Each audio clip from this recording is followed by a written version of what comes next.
Bonjour, je vous offre aujourd'hui ce temps pour vous, pour faire une visualisation de votre séparation réussie. Séparation ou pas séparation d'ailleurs.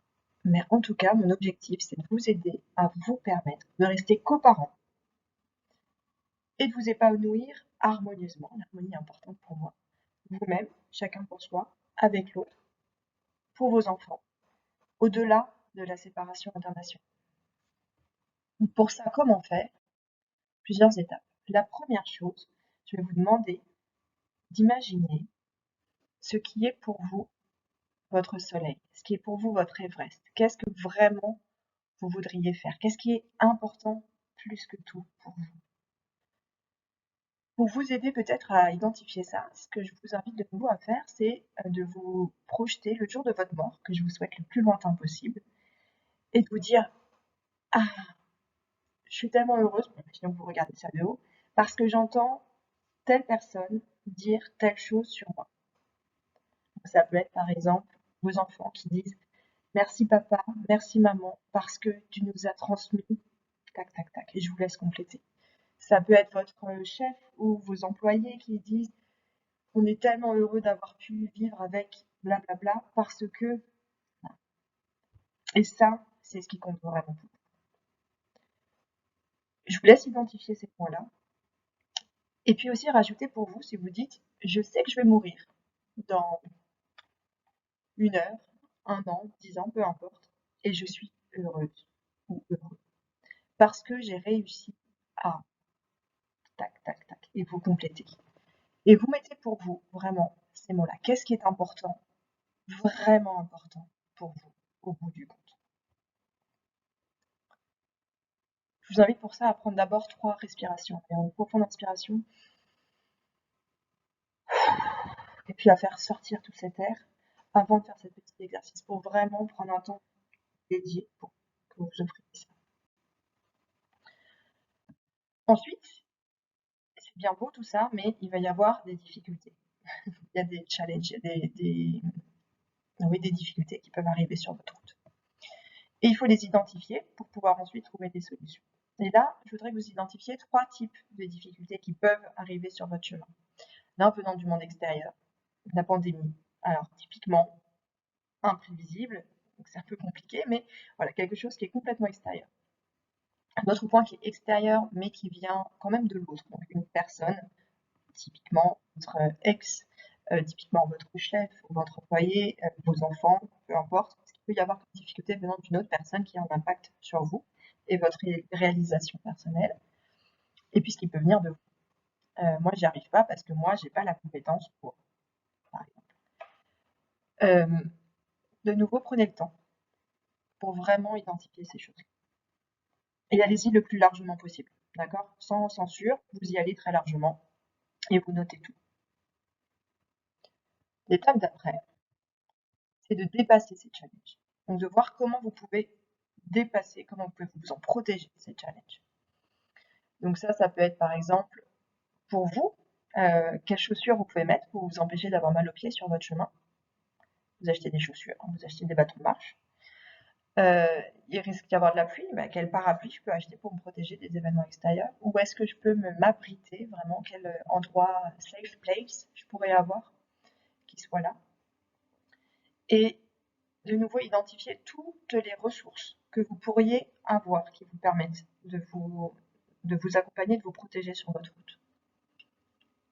Ça, c'est vraiment important parce qu'en réalité, on se rend compte qu'on a comme ça plusieurs actions tout à fait disponibles qu'on peut mettre en place pour pouvoir se rassurer. Se dire, OK, si jamais ça arrive, je sais comment faire. Et puis, si c'est quelque chose de complètement imprévisible, au pire du pire, qu'est-ce qui se passe?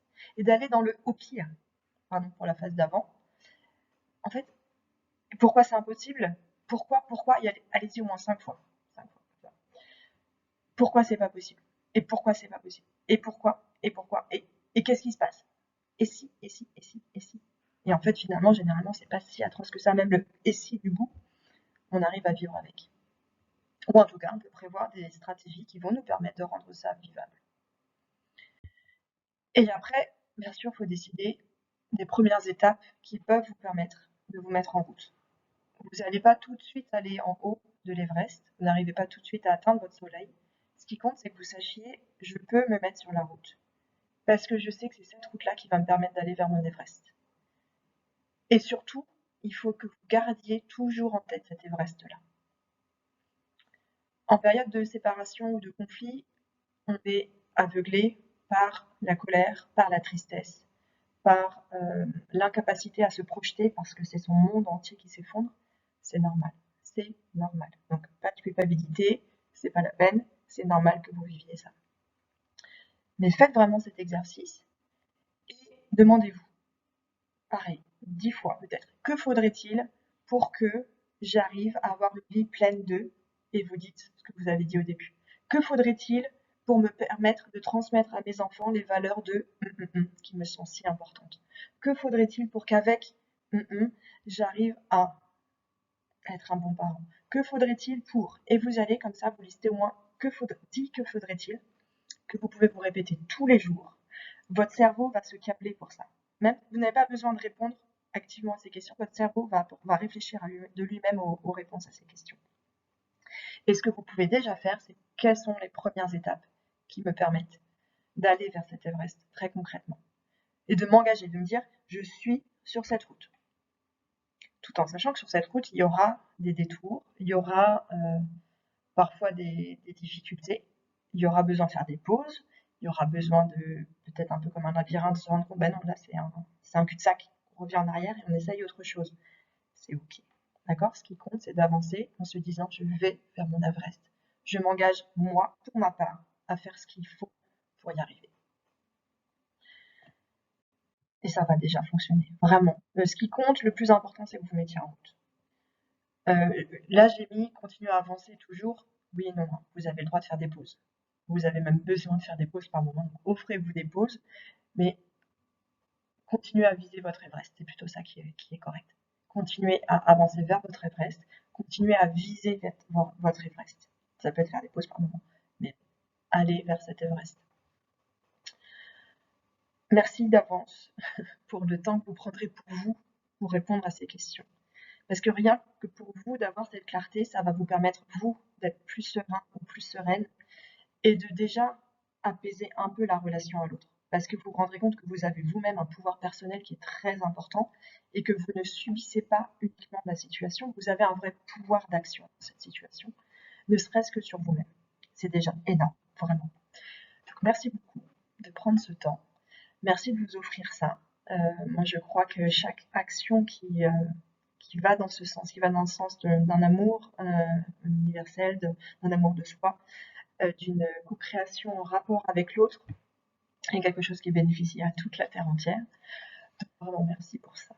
On a besoin de paix. Donc, merci de faire votre part avec ça.